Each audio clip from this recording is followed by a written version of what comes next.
Temen tangin pe ya ka price action jong ka market bamanen bangin plan na benta ka sngi kata ka di jong ka ar play tarik u April ar jar ar puai te abang pe kom ka price action menen ngi te baga de ka expiry te ngi i ba ka market ka kio nadu dang step hadu da kut te menta kani ka op move ka pelong daut lene ka pelong ar tatin ngem la ban sngo tho shano ka market kan lai re lada ngi pej bha ngi la ban i ba maybe menen ka second up move lane in second half ka dei ka expiry game ka baki play ti yes ka move menen kala long strong bha la da ngi pej in one day ngi i ba ka move menen kala long strong bha kini ki candle lada pipej. It's really good. Tamangi ngi tangki intraday traders ngi focus more on short term time frame. Haka 15 minutes ngi iba market ka nifty kadang ka nifty bang yes kala break ya u resistance area, but in case lada ko open small gap up lane small gap down lane almost flat ka market kala ban hal sho hakini ki area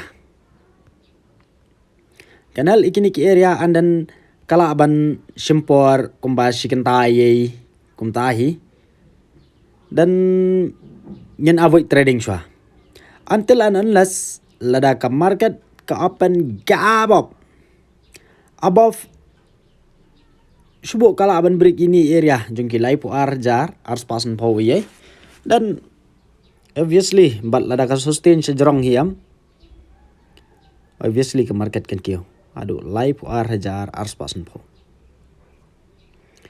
till lada ka open gap down below jong live way hajar sanspa dan ngarang tikna ka market kan hiar hadu live hajar nyo san po te mentapat ngen page akan nifty abang apet ya ka nifty kadang struggle ban break ya u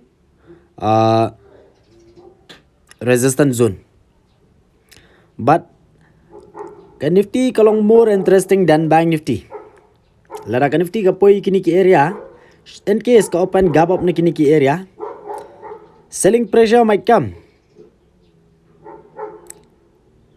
and then it will take support around this area of 350. Nani kala ban bounce and then can halt. Lane kan trading sideways. Kan long kum ni. Shubo ko open gap up na kini ki area. Kan here sideways how ni 350 can take support sideways. Till lada kan nifty ka open gap down maybe around this area of kasawajar laispa and so on. Kala ban kio and then poi hini area kala ban here biang. Kala ban long range bound type. But lada ko open flat, small gap up and a small gap down, it will be trading sideways.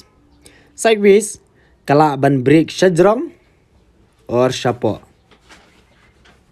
Tambah lada ko open flat, ngatharai mentas ngi kan kio bet lane kan break shajrong. Tambah sashibet janmiat pat mendai mentam step. Tinggal try pilas ngutho dangi pet based on price action. Te up ngan check sikit data ngan sa shulif da kam message po group igi badan kam.